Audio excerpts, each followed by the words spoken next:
أعوذ بالله من الشيطان الرجيم. بسم الله الرحمن الرحيم.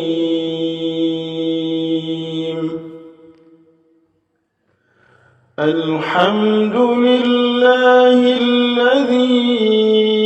أنزل على عبده الكتاب ولم يجعل له عوجا قيما لينذر بأسا شديدا من لدنه ويبشر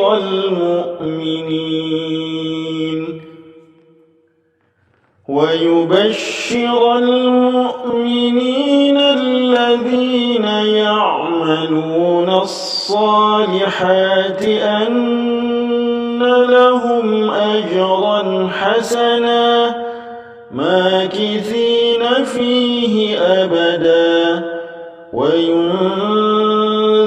الذين قالوا اتخذ الله ولدا ما لهم به من علم ولا لآبائهم كبرت كلمة تخرج من أفواههم إن يقولون إلا كذبا فلعلك باخع نفسك على آثارهم إن لم يؤمنوا بهذا الحديث أسفا إنا جعلنا ما على الأرض زينة لها لنبلوهم أيهم أحسن عملا وإنا لجاعلون ما عليها صعيدا جرزا أم حسبت أن أصحاب الكهف والرقيم كانوا من آياتنا عجبا إذ أوى الفتية إلى الكهف فقالوا ربنا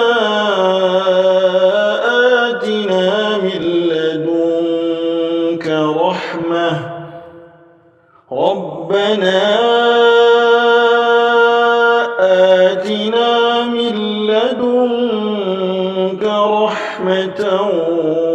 وهيئ لنا من أمرنا رشدا فضربنا على آذانهم في الكهف سنين عددا ثم بعثناهم لنعلم أي الحزبين أحصى لما لبثوا أمدا نحن نقص عليك نبأهم بالحق إنهم فتية آمنوا بربهم وزدناهم هدى وربطنا على قلوبهم إذ قاموا فقالوا ربنا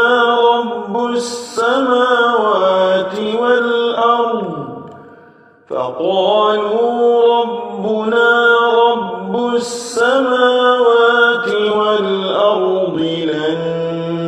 ندعو من دونه إلها لقد قلنا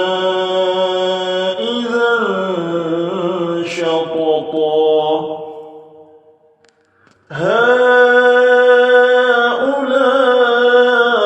هؤلاء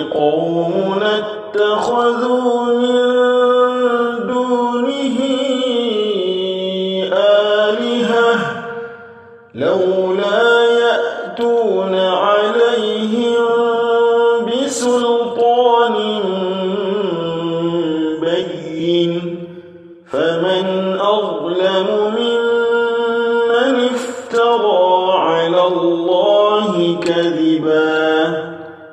وإذ اعتزلتموهم وما يعبدون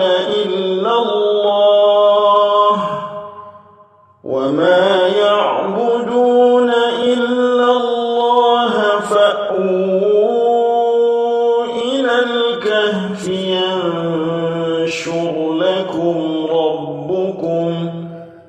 ينشر لكم ربكم من رحمته ويهيئ لكم من أمركم مرفقا وترى الشمس إذا طلعت تزاور عن كهفهم ذات اليمين وإذا غربت تقرضهم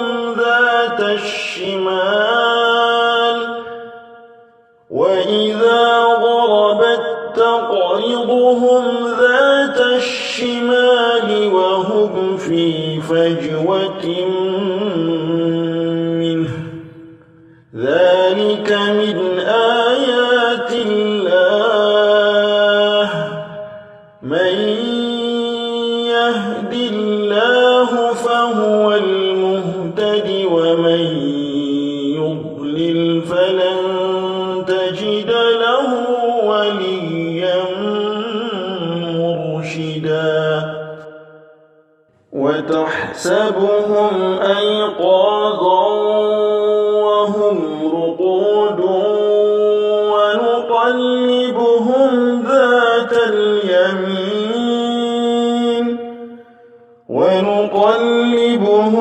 ذات اليمين وذات الشمال وكلبهم باسط ذراعيه بالوصيد لو اطلعت عليهم لوليت منهم فرارا ولملئت منهم رعبا وكذلك بعثناهم ليتساءلوا بينهم قال قائل منهم كم لبثتم قالوا لبثنا يوما أو بعض يوم قالوا ربكم أعلم بما لبثتم فابعثوا أحدكم بورقكم هذه إلى المدينة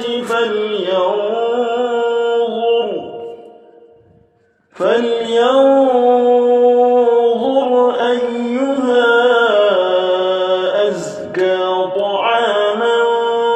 فليأتكم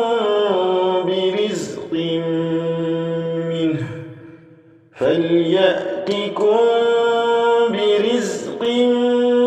منه وليتلطف ولا يشعرن بكم أحدا إنهم إن يظهروا عليكم يرجموكم أو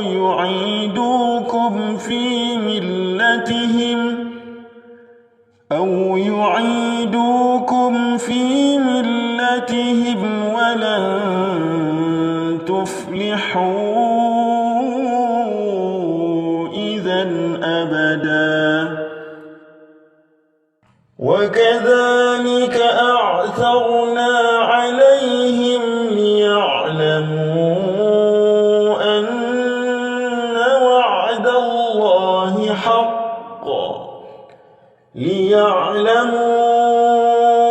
أن وعد الله حق وأن الساعة لا ريب فيها إذ يتنازعون بينهم أمرهم فقالوا ابنوا عليهم بنيانا ربهم أعلم بهم قال الذين غلبوا على أمرهم لنتخذن عليهم مسجدا سيقولون ثلاثة رابعهم كلبهم ويقولون خمسة سادسهم كلبهم رجما بالغيب ويقولون سبعة وثامنهم كلبهم قل ربي أعلم بعدتهم ما يعلمهم إلا قليل فلا تمار فيهم إلا مراء ظاهرا ولا تستفت فيهم منهم أحدا ولا تقولن لشيء إني فاعل ذلك غدا إلا أن يشاء الله واذكر ربك إذا نسيت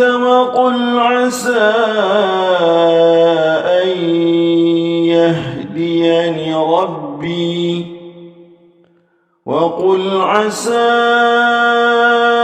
أن يهديني ربي لأقرب من هذا رشدا ولبثوا في كهفهم 300 سنين وازدادوا 9 قل الله أعلم بما لبثوا له غيب السماوات والأرض أبصر به وأسمع ما لهم من دونه من ولي ولا يشرك في حكمه أحدا واتل ما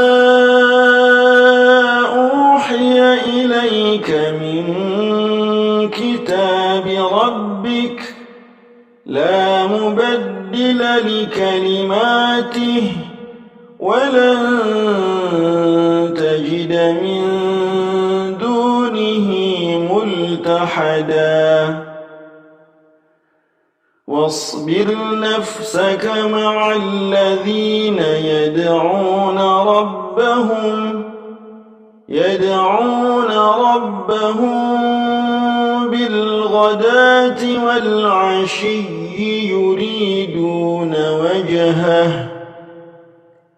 يريدون وجهه ولا تعد عيناك عنهم تريد زينة الحياة الدنيا ولا تطع من أغفلنا قلبه عن ذكرنا واتبع هواه وكان أمره فرطا وقل الحق من ربكم فمن شاء فليؤمن ومن شاء فليكفر إنا أعتدنا للظالمين نارا أحاط بهم سرادقها وإن يستغيثوا يغاثوا بماء كالمهل يشوي الوجوه بئس الشراب وساءت مرتفقا إن الذين آمنوا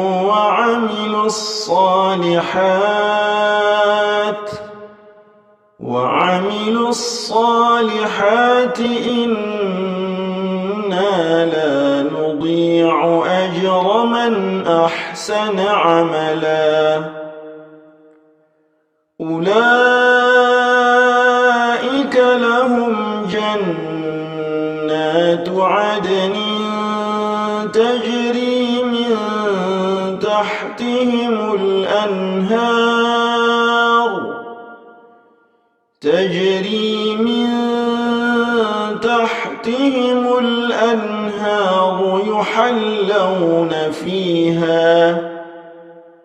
يحلون فيها من أساور من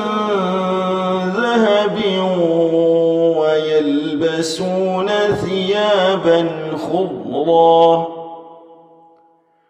ويلبسون ثيابا خضرا من سندس وإستبرق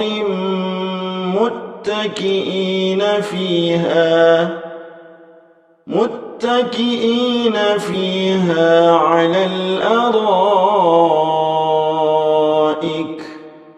نعم الثواب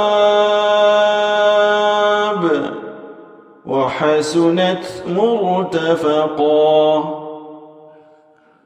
واضرب لهم مثلا الرجلين جعلنا لأحدهما جنتين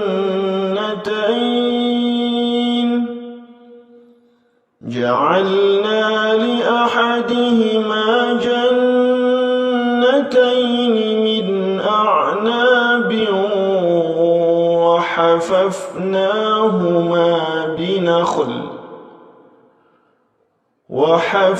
وحففناهما بنخل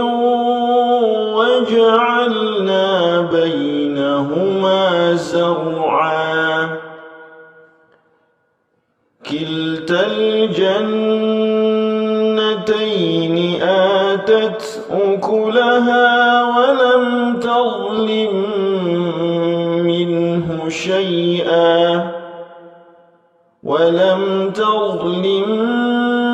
منه شيئا وفجرنا خلالهما نهرا وكان له ثمر فقال لصاحبه وهو يحاوره أنا أكثر منك مالا وأعز نفرا ودخل جنته وهو ظالم لنفسه قال ما أظن أن تبيد هذه أبدا وما أظن قائمة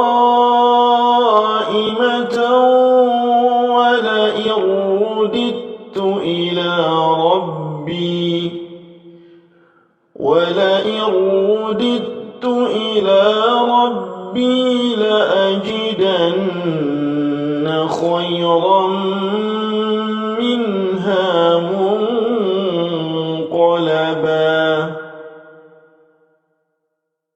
قال له صاحبه وهو يحاوره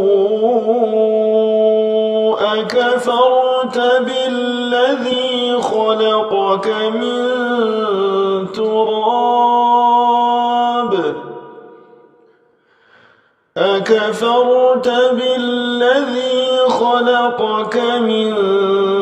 تراب ثم من نطفة ثم سواك رجلا لكن هو الله ربي ولا أشرك بربي أحدا ولولا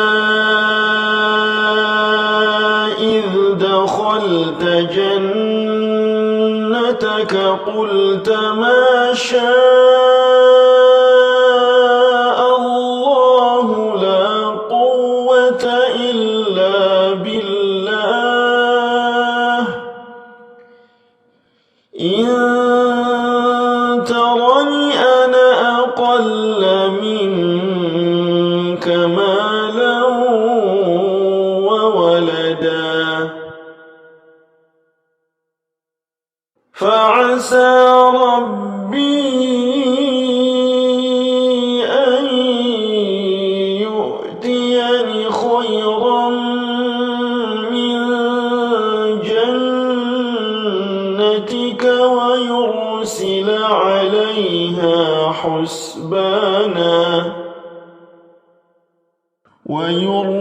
عليها حسبانا من السماء فتصبح صعيدا زلقا أو يصبح ماؤها غورا فلن تستطيع له طلبا وأحيط بثمره فأصبح يقلب كفيه على ما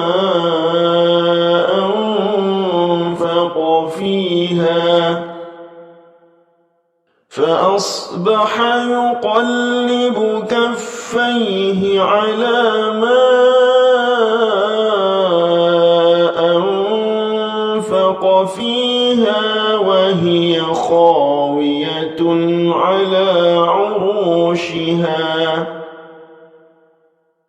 وهي خاوية على عروشها ويقول يا ليتني لم أشرك بربي أحدا ولم تكن له فئة ينصرونه من دون الله وما كان منتصرا هنالك الولاية لله الحق هو خير ثوابا وخير عقبا واضرب لهم مثل الحياة الدنيا كماء أنزلناه من السماء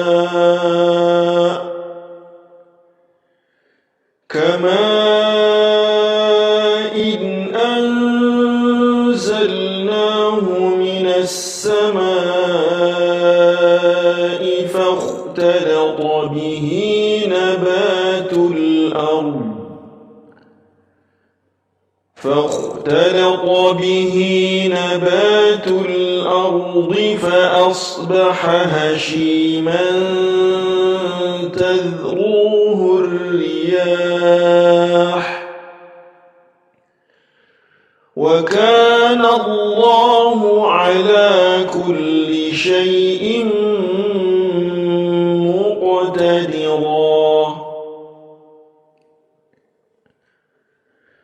المال والبنون زينة الحياة الدنيا والباقيات الصالحات خير عند ربك ثوابا وخير أملا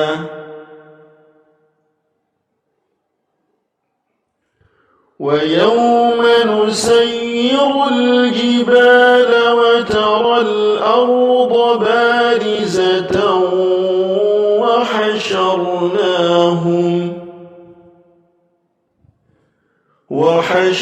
وحشرناهم فلم نغادر منهم أحدا وعرضوا على ربك صفا لقد جئتمونا كما خلقناكم أول مرة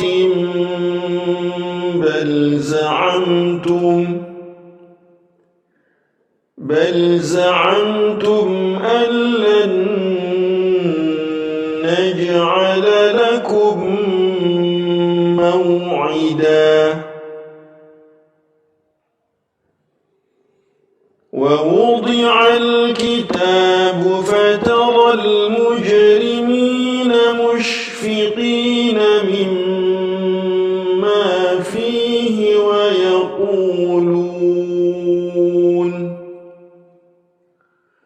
ويقولون يا ويلتنا ما لهذا الكتاب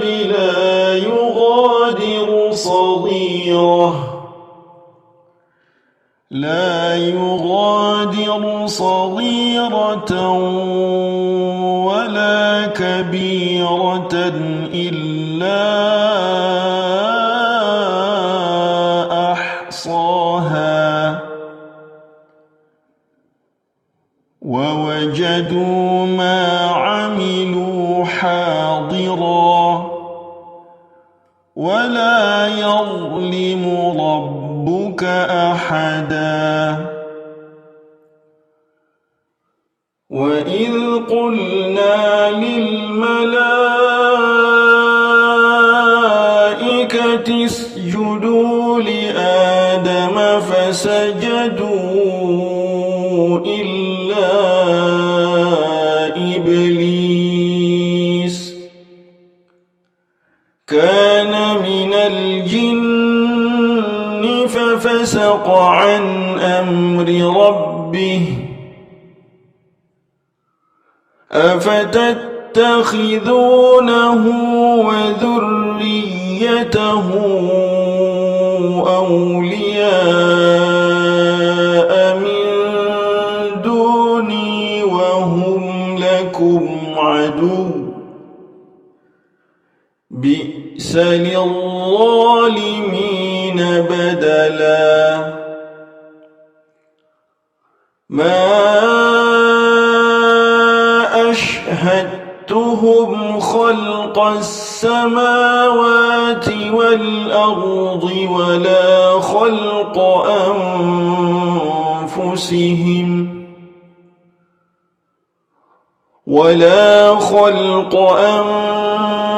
أنفسهم وما كنت متخذ المضلين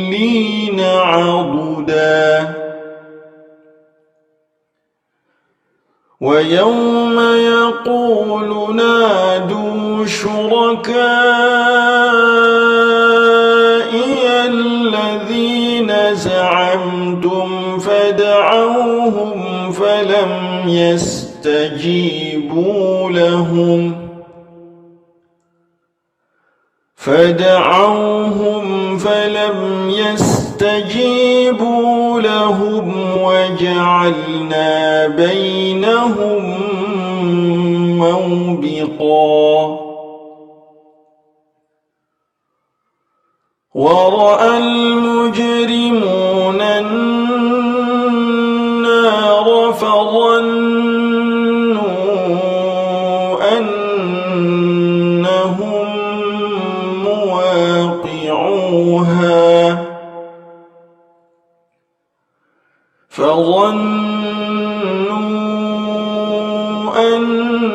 أنهم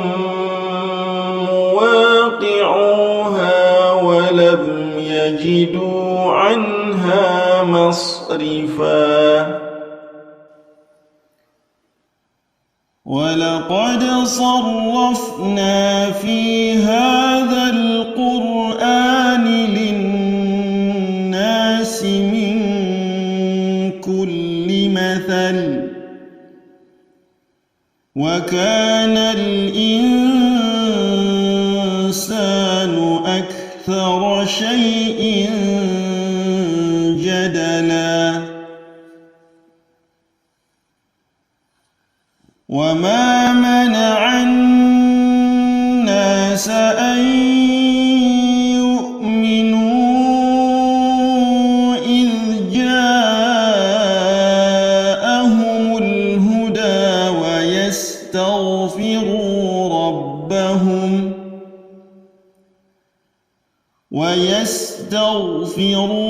ربهم إلا أن تأتيهم سنة الأولين أو يأتيهم العذاب قبلا وما نرسل المرسلين إلا مبشرين ومنذرين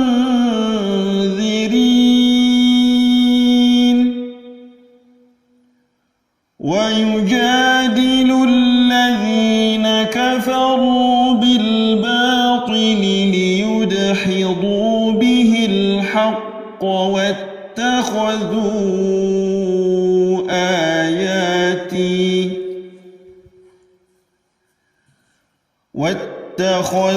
واتخذوا آياتي وما أنذروا هزوا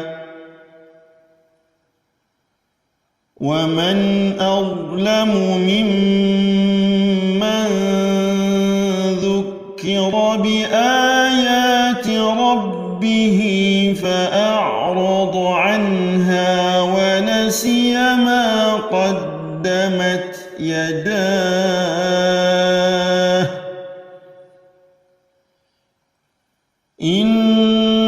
إنا جعلنا على قلوبهم أكنة أن يفقهوه وفي آذانهم وقرا وإن تدعهم إلى الهدى فلن يهتدوا إذن أبدا وربك الغفور ذو الرحمة لو يؤاخذهم بما كسبوا لعجل لهم العذاب بل لهم موعد لن يجدوا من دونه موئلا وتلك القرى أهلكناهم لما ظلموا وجعلنا موعدا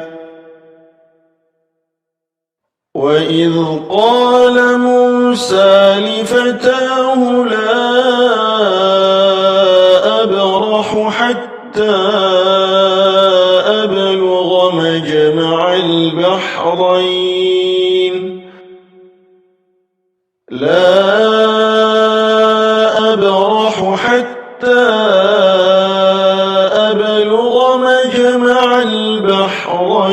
أو أمضي حقبا فلما بلغا مجمع بينهما نسيا حوتهما فاتخذ سبيله في البحر سربا فلما جاوزا قال لفتاه آتنا غداءنا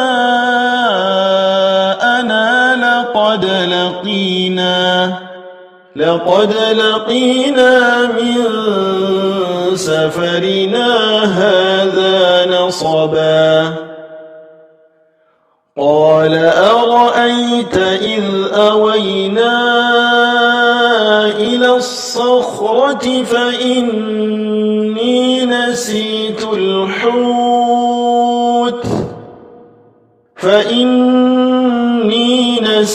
الحوت وما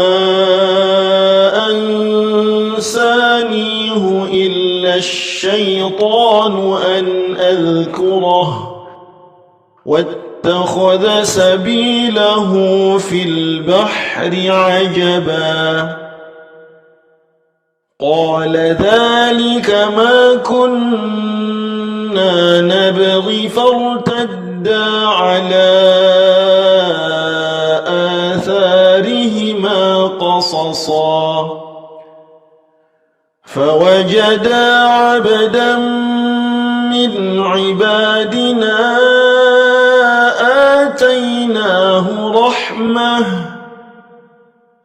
آتيناه رحمة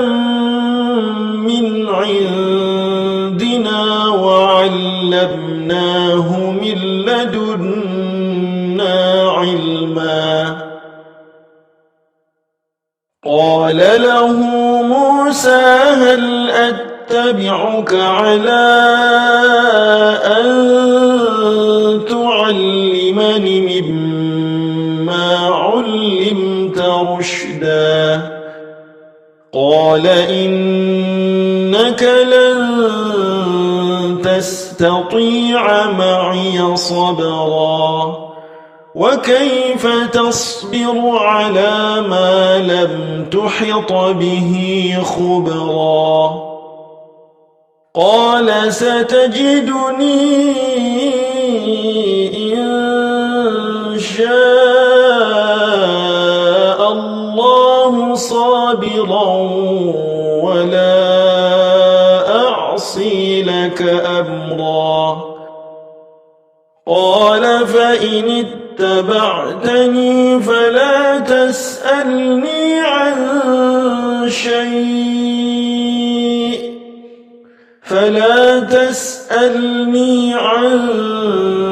شيء حتى أحدث لك منه ذكرا فانطلقا حتى إذا ركبا في السفينة خرقها قال أخرقتها لتغرق أهلها لقد جئت شيئا إمرا قال ألم أقل إنك لن تستطيع معي صبرا قال لا تؤاخذني بما نسيت ولا ترهقني من أمري عسرا فانطلقا حتى إذا لقيا غلاما فقتله قال أقتلت نفسا زكية بغير نفس لقد جئت شيئا نكرا قال ألم أقل لك إنك لن تستطيع معي صبرا قال إن سألتك عن شيء بعدها فلا تصاحبني قد بلغت من لدني عذرا فانطلقا حتى إذا أتيا أهل قرية استطعما أهلها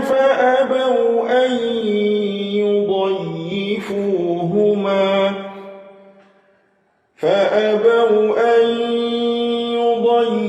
يضيفوهما فوجدا فيها جدارا يريد أن ينقض فأقامه قال لو شئت لاتخذت عليه أجرا قال هذا فراق بيني وبينك سأنبئك بتأويل ما لم تستطع عليه صبرا أما السفينة فكانت لمساكين يعملون في البحر فأردت أن أعيبها وكان وراءهم ملك يأخذ كل سفينة غصبا وأما الغلام فكان أبواه مؤمنين فخشينا أن يرهقهما طغيانا وكفرا فأردنا أن يبدلهما ربهما خيرا منه زكاة وأقرب رحما وأما الجدار فكان لغلامين يتيمين في المدينة وكان تحته كنز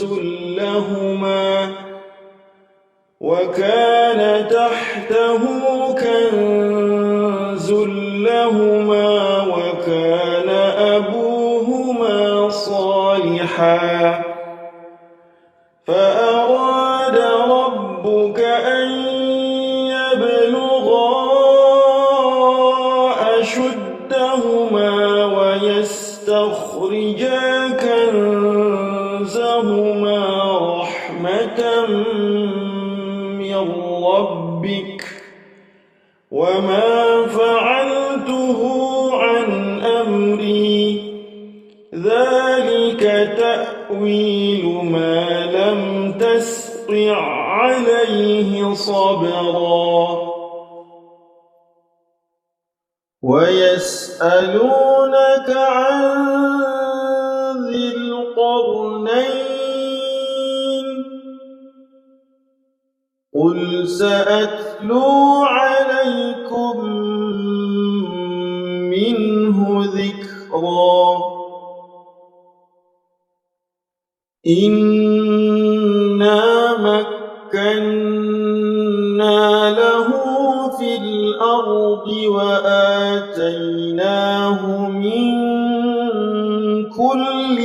شيء سببا فأتبع سببا حتى إذا بلغ مغرب الشمس وجدها تغرب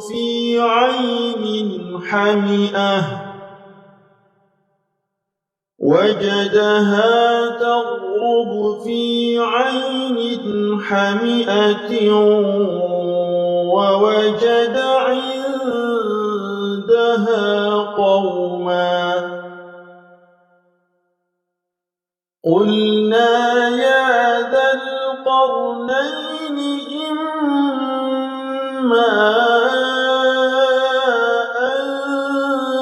تعذب وإما أن تتخذ فيهم حسنا قال أما من ظلم فسوف نعذبه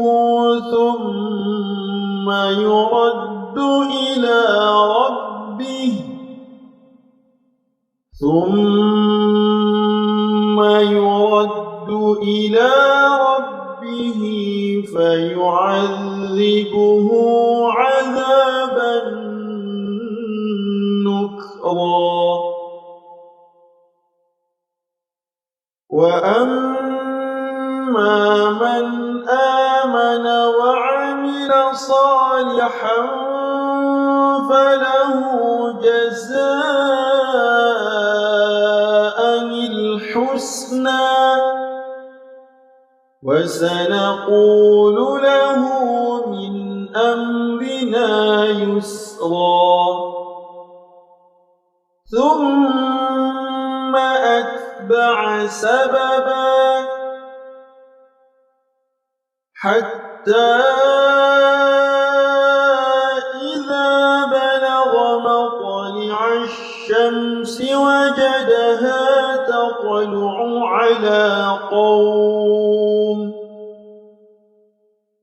وجدها تطلع على قوم لم نجعل لهم من دونها سترا كذلك وقد أحطنا بما لديه خبرا ثم أتبع سببا حتى إذا بلغ بين السدين وجد من دونهما قوما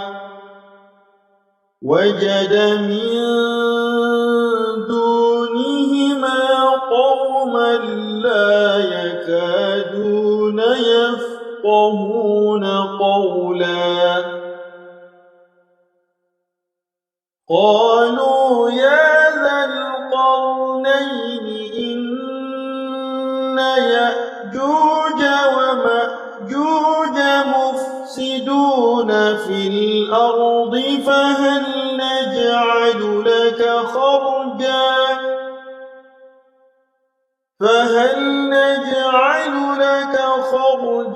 على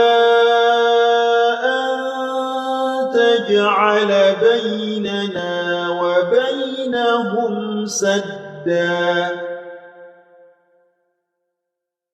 قال ما مكني فيه ربي خير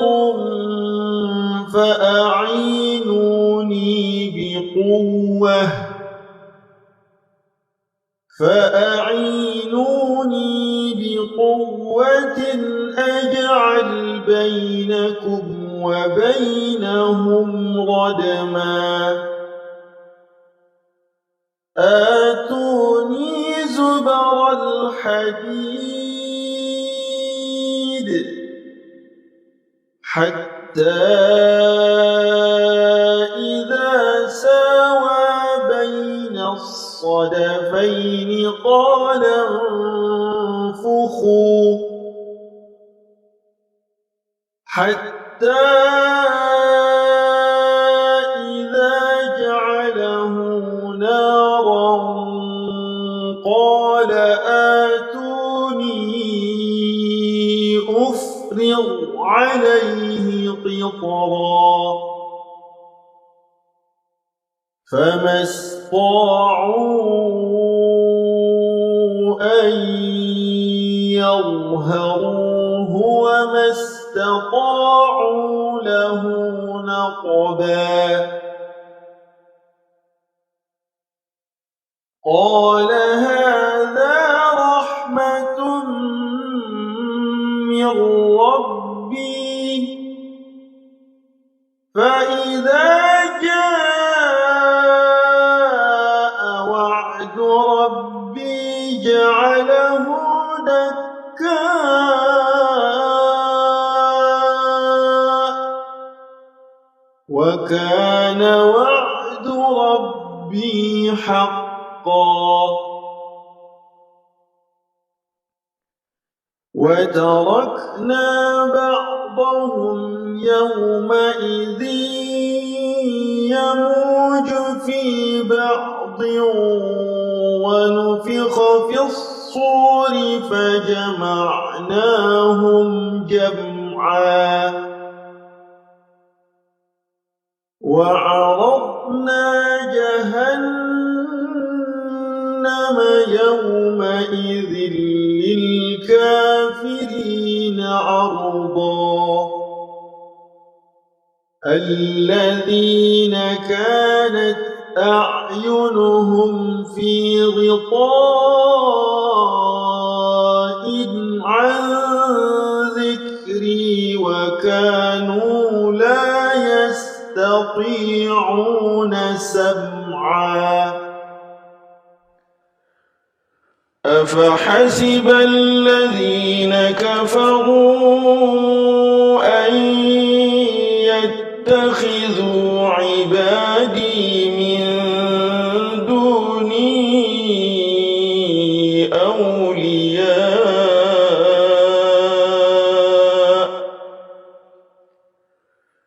إنا أعتدنا جهنم للكافرين نزلا قل هل ننبئكم بالأخسرين أعمالا الذين ضل سعيهم في الحياة الدنيا وهم يحسبون أنهم يحسنون صنعا أولئك الذين كفروا بآيات ربهم ولقائه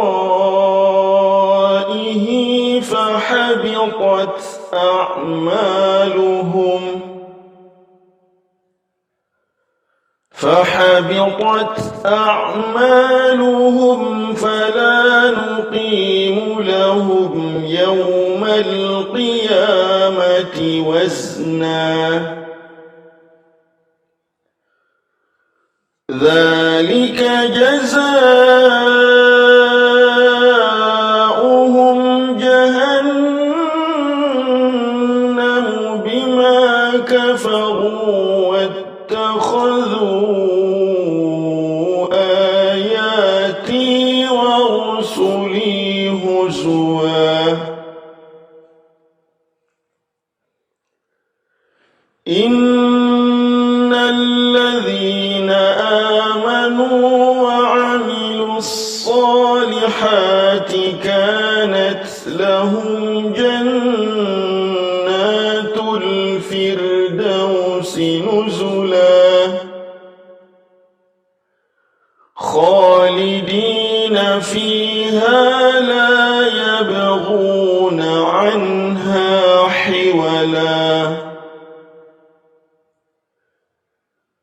قل لو كان البحر مدادا لكلمات ربي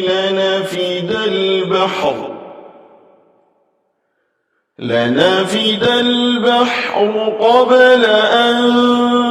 تنفد كلمات ربي ولو جئنا بمثله مددا قل إنما أنا بشر مثلكم يوحى إلي أنما إلهكم إله واحد فمن كان يرجو لقاء ربه فليعمل